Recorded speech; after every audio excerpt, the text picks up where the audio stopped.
Ce qu'il faut retenir tout de suite par rapport à la polygamie, il faut comprendre que la polygamie, comme tous les autres aspects de notre vie, vous pouvez chuter avec la polygamie comme vous pouvez évoluer avec la polygamie. Si je parle de certains aspects, des autres aspects de notre vie, vous savez par exemple que manger, tout le monde mange, mais d'autres personnes peuvent manger pour chuter, comme d'autres personnes peuvent manger pour évoluer. Ainsi que pour le sexe, d'autres peuvent chuter avec le sexe, d'autres peuvent évoluer avec le sexe. C'est ainsi dans tous les aspects de la vie. Mais spécifiquement en ce qui concerne la spiritualité en polygamie,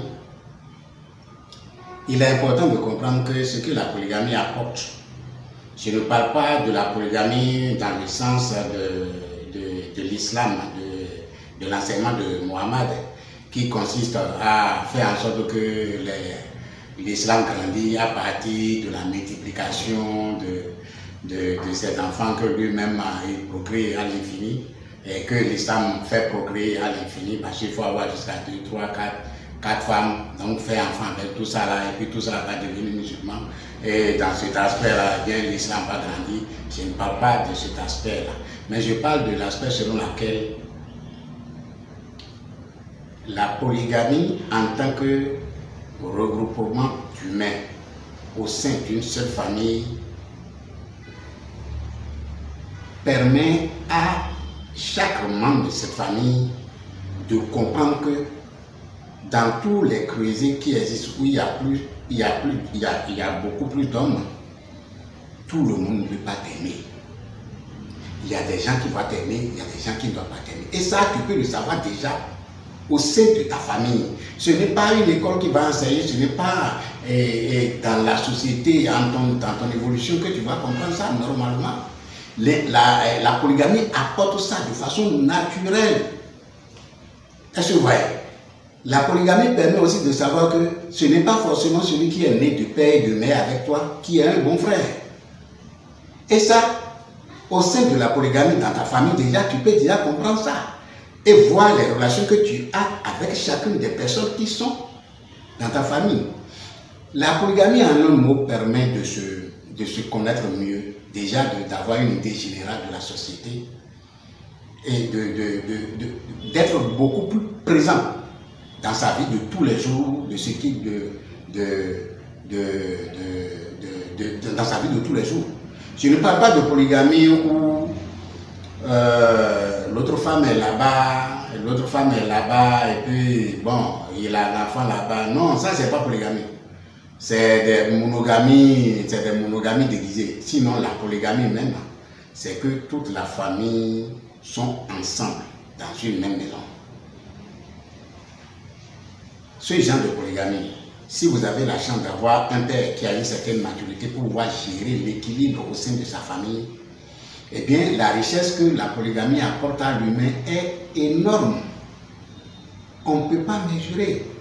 Parce que ça permet de gagner très vite la maturité au sein même de sa famille. Est-ce que vous voyez?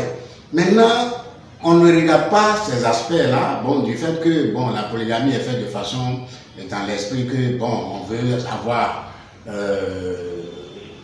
on peut avoir une domination sur les femmes, on veut montrer sa richesse, ou bien son pouvoir, ou bien on veut se procréer beaucoup pour faire rehausser la population de l'islam. Mis de côté tous ces aspects-là, la polygamie est une richesse pour tous les humains. Et vous le comprenez, la polygamie, ça ne date pas d'aujourd'hui. La polygamie est plus vieille que le monde. Est-ce que vous voyez? Donc la richesse spirituelle qui est dans la polygamie est que ça permet à l'individu de vite toucher à son développement, en tout cas en ce qui concerne sa présence au milieu des humains. Ça lui permet de connaître l'humain sous différents aspects et ça rehausse son développement. En tout cas, psychologiquement, ça rehausse son développement. Bon, si je dis que ça va rehausser le développement des membres de la polygamie dans une famille, ceux qui ont eu le temps de ne pas faire de bonnes expériences, ils vont dire, bon, maître, vraiment, tu parles bien, mais cet aspect-là, nous, on n'a pas eu de bonnes expériences. C'est normal que vous n'ayez pas de bonnes expériences.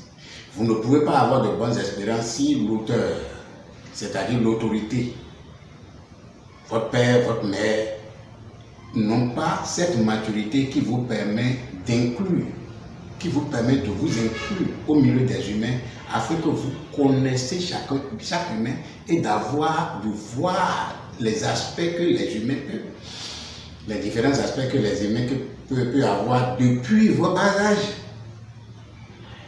Depuis vos bas âges, parce que l'absence de ces choses-là, c'est ça qui fait que c'est quand tu deviens grand que tu vas chercher à connaître la société, connaître comment les gens sont et tout ça. Alors que ça, la polygamie, tu l'apportes facilement chez toi dans la maison. Si c'est bien fait, si c'est une polygamie qui est faite par quelqu'un qui incarne une certaine maturité. Quand je parle de maturité ici, ce n'est pas maturité, c'est pas il faut être riche forcément, c'est pas qu'il faut être fort forcément, c'est pas il faut avoir une diplomatie familiale. Voilà, c'est ce que je veux dire. L'humain, c'est-à-dire l'autorité, c'est-à-dire l'homme qui décide d'être polygame, doit être le maître de la diplomatie familiale. La gestion des enfants, la gestion des femmes, la gestion des affaires de la famille vis-à-vis des autres, la gestion de la famille vis-à-vis des situations, des faits.